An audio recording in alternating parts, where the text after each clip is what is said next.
T10 నేను మీ సుందర్. వెనుజులా దేశం పైన అమెరికా ఒక సైనిక చర్యకు పాల్పడి ఆ దేశ అధ్యక్షుడిని ఆయన భార్యని అరెస్ట్ చేసినామని చెప్పేసి ట్రంప్ ట్రూత్ సోషల్ మీడియాలో పెట్టే వరకు ఎవరికి ఈ వార్త తెలియదు. వాస్తవంగా వెనుజులా కూడా ఇప్పటి వరకు దాన్ని ధృవీకరించలేదు, అట్లని కాదని కూడా అనలేదు. ఈ సందర్భంలో అసలు ఏం జరుగుతుంది అనే అంశాలను చూసినట్టయితే జనవరి 3వ తారీఖు శనివారం ఉదయం బాంబుల వర్షం కురిపించి ఆ అధ్యక్షుడిని ఆయన భార్యను అరెస్ట్ చేసినామని చెప్తున్నారు. వాస్తవంగా ఇది అరెస్ట్ కాదు, అరెస్ట్ ఎంత మాత్రము కాదు. తప్పకుండా దీన్ని కిడ్నాప్ అనాలి. ఎందుకు కిడ్నాప్ అనకూడదు? అసలు అమెరికాకి ఏం అధికారం ఉందని చెప్పేసి వెనుజులా అధ్యక్షుడిని అరెస్ట్ చేసినామంటుంది. ఇలాంటి అంశాలు కూడా మనం మాట్లాడుకుందాం. ప్రపంచ దేశాలు ఏమంటాయనే అంశాలను కూడా మనం మాట్లాడుకోవాలి. ట్రంప్ ఏం చెప్తున్నాడు? వెనుజులా అధ్యక్షుడు మధురో ఈ డ్రగ్స్ కేంద్ర బిందువుగా ఉన్నాడు, వెనుజులా దగ్గర అక్రమ ఆయుధాలు ఉన్నాయని చెప్పేసి ఆరోపణలు చేస్తున్నాడు. అసలు కారణం ఏంది? ట్రంప్ కూడా తన సోషల్ మీడియాలో పెట్టిన పోస్టులో ఆయిల్ ఆయిల్ ఆయిల్ అని చెప్పేసి పలుమార్లు ఉపయోగించిన, అంటే ఆయిల్ని టార్గెట్ చేస్తూ ఈ ట్రంప్ ఇలాంటి చర్యలకు పాల్పడుతుందని చెప్పేసి ప్రపంచంలో వెనుజులా అమెరికా సంబంధాల మీద కనీస జ్ఞానం ఉన్న ఎవరైనా మాట్లాడతారు. ఎందుకంటే అమెరికా ఇది ఫస్ట్ దాడి కాదు వెనుజులా మీద. గతంలో హ్యూగో చావేజ్ అధ్యక్షుడిగా ఉన్నప్పటి నుంచి ఇప్పటి వరకు చాలా సందర్భాల్లో ఇట్లాంటి దాడులు చేసే ప్రయత్నం చేస్తూ ఉంది. ముఖ్యంగా చావేజ్ 2002లో వెనుజులాని సోషలిస్ట్ దేశంగా ప్రకటించిండు. అప్పటి నుంచి ఆ సోషలిస్ట్ దేశాన్ని కూలగొట్టడానికి అనేక సందర్భాల్లో అమెరికా ఇలాంటి దుందుడుకు చర్యలకు ప్రయత్నించినప్పుడు చావేజ్ 2013లో చావేజ్ మరణం తర్వాత మధురో ఆ బాధ్యతల్లో ఉన్నాడు. సో మధురో ప్రభుత్వం పైన కూడా అనేక సార్లు ఇలాంటి దాడులకు ప్రయత్నం చేసి చివరగా 2026 జనవరి 3వ తేదీ సైనిక చర్యకు పాల్పడి మధురోను కిడ్నాప్ చేసిన పరిస్థితిని మనం చూడవచ్చు. అసలు ఎందుకు ఈ వెనుజులానే టార్గెట్ చేసింది? వెనుజులాలో దాదాపు ప్రపంచంలో ఉన్న 20% చమురు నిక్షేపాలు వెనుజులాలో అత్యంత విలువైన చమురు నిక్షేపాలు ఉన్నాయి. దాని విలువ $17.03 ట్రిలియన్. ట్రిలియన్ డాలర్లు అంటే ఎంత? 17.03 అంటే 1,40,00,00,000 కోట్ల విలువైన చమురు నిక్షేపాలు ఇగో ఈ వెనుజులా దగ్గర ఉన్నాయి. కాబట్టి ఆ చమురు నిక్షేపాల పైన కన్నేసి అమెరికా ఇలాంటి దుర్మార్గానికి చొరబాటుకు ప్రయత్నం చేసింది అని చెప్పేసి మాట్లాడుతున్నాయి అనేక ప్రపంచ దేశాలు. గతంలో అమెరికా గడాఫీ మీద దాడి చేసింది, గడాఫీని చంపేసింది. అదేవిధంగా సద్దాం హుస్సేన్ పైన దాడి చేసింది. సో ఆ సందర్భంలో కూడా ఆ దేశాల వద్ద అక్రమాయుధాలు ఉన్నది అని చెప్పేసి చెప్పినారు.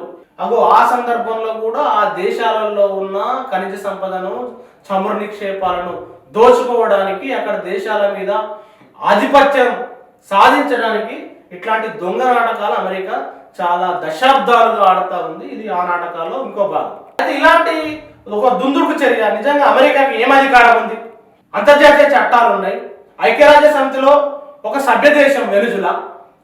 మరి నిజంగానే ట్రంప్ ఆరోపిస్తున్నట్టు మధురో దగ్గరనో వెనుజులా దగ్గరనో డ్రగ్స్ ఉంటే, లేదు అక్రమాయుధాలు ఉంటే అంతర్జాతీయ చట్టాలు ఉన్నాయి, ఐక్యరాజ్య సమితిలో చర్చ పెట్టవచ్చు, మెజారిటీగా తీర్మానం చేయొచ్చు. నిజంగా అమెరికా అనుకుంటే ఆ పద్ధతులు ఏం పాటించకుండా నా దగ్గర బలం ఉంది, నా దగ్గర ఆయుధాలు ఉన్నాయి, నేను అక్రమంగా ఒక సార్వభౌమ దేశం మీద దాడి చేస్తా, ఇట్లా కిడ్నాప్ చేస్తా అంటే ఈ అంతర్జాతీయ సమాజం కానీ ప్రజలు కానీ ఎందుకు అంగీకరించాలి?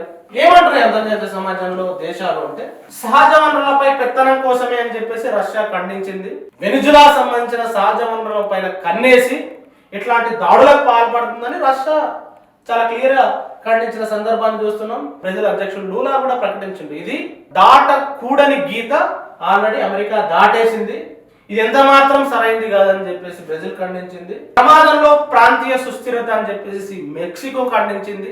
ప్రాంతీయ సుస్థిరతను ప్రమాదంలో పడేసింది అమెరికా చర్య, ఇది ఎంత మాత్రం సరైంది కాదని చెప్పేసి మెక్సికో ఖండించింది. ఇది ఉగ్రవాద చర్య, ఒక సార్వభౌమ దేశం పైకి మరొక దేశానికి వెళ్ళే అధికారం లేదు అని చెప్పేసి క్యూబా నిరసన వ్యక్తం చేసింది.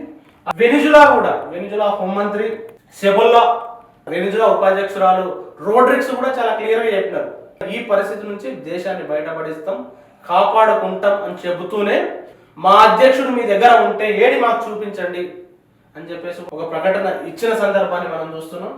సో మొత్తంగా ఈ అమెరికా దుందుడుకు చర్య ఇగో న్యూయార్క్ మధురో దంపతులు అని చెప్పేసి ఫాక్స్ న్యూస్ టెలిఫోన్లో ఇంటర్వ్యూ ఇస్తూ ట్రంప్ చెప్పిండు, న్యూయార్క్ తీసుకొచ్చినాం మధురోని ఆయన భార్యని మేము విచారిస్తామని చెప్పేసి ట్రంప్ కూడా ప్రకటించిండు.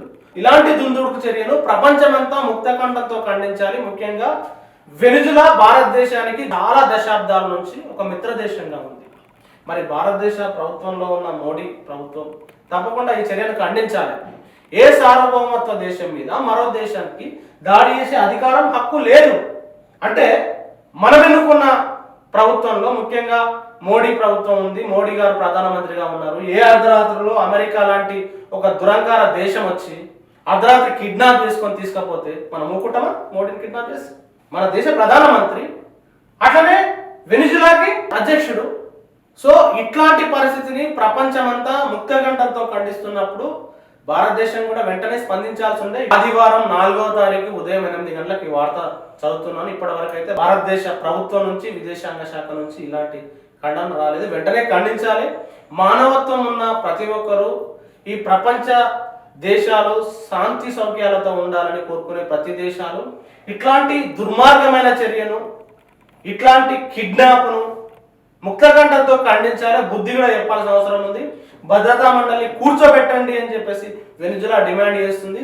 అనేక ప్రపంచ దేశాలు కూడా డిమాండ్ చేస్తున్నాయి. వెంటనే భద్రతా మండలిని కూర్చోబెట్టండి, ఐక్యరాజ్య సమితిలో చర్చ పెట్టండి అని చెప్పేసి. ఐక్యరాజ్య సమితి అధ్యక్షుడు ఆంటోనియో గుటెర్రస్ కూడా దీన్ని స్పందించిండు. ఇది డేంజరస్ చర్య అధ్యక్షుడు గారు, ట్రంప్ గారు, ఇది ఎంత మాత్రం సరైనది కాదని చెప్పేసి ఐక్యరాజ్య సమితి కూడా స్పందించింది. దీనిపైన వెంటనే ప్రపంచ దేశాలు కూడా స్పందించాలి. ఇట్లాంటి చర్యను ఎంత మాత్రం ఆక్షేపించకూడదు. దీనికి మరో కోణం కూడా మాట్లాడుతున్నారు ఆర్థికవేత్త. అమెరికా సంక్షోభం, అమెరికా పెద్ద ఎత్తున సంక్షోభంలో ఉంది. అనేక దేశాల మీద అక్రమ ట్యాక్సులు వేసి బెదిరింపులకు పాల్పడ్డది. భారతదేశం మీద కూడా అక్రమ ట్యాక్సులు వేస్తామని చెప్పేసి ట్రంప్ బెదిరించిండు, చైనాను బెదిరించిండు, అనేక దేశాలను బెదిరించిండు. ముఖ్యంగా అమెరికా సంక్షోభం నుంచి బయటపడడానికి ఆయనకు దిక్కు దోస్తలేదు. ఆ సందర్భంలోనే వెనిజులాలో ఉన్న ఈ $17 ట్రిలియన్ విలువైన చమురు నిక్షేపాల పైన ఈ ట్రంప్ కనుబడ్డది. అందుకే ఇట్లా దిగజారి దాటకూడని గీత దాటి ప్రవర్తిస్తున్నాడు. కాబట్టి ఇలాంటి చర్య ఎంత మాత్రం సరైనది కాదు. అమెరికా ఆధిపత్యాన్ని కాపాడుకోవడానికి, సంక్షోభం నుంచి బయటపడడానికి ఇలాంటి దేశాల మీద దాడులు చేయడం అనేది మరి ఆహ్వానించాలన్నా, అసలు ఈ సందర్భాన్ని, ఈ పరిస్థితిని ఎట్లా చూడాలి, మీరేమనుకుంటారు? తప్పకుండా కామెంట్ రాయండి. Thank you very much. చూస్తూనే ఉండండి టీటాన్.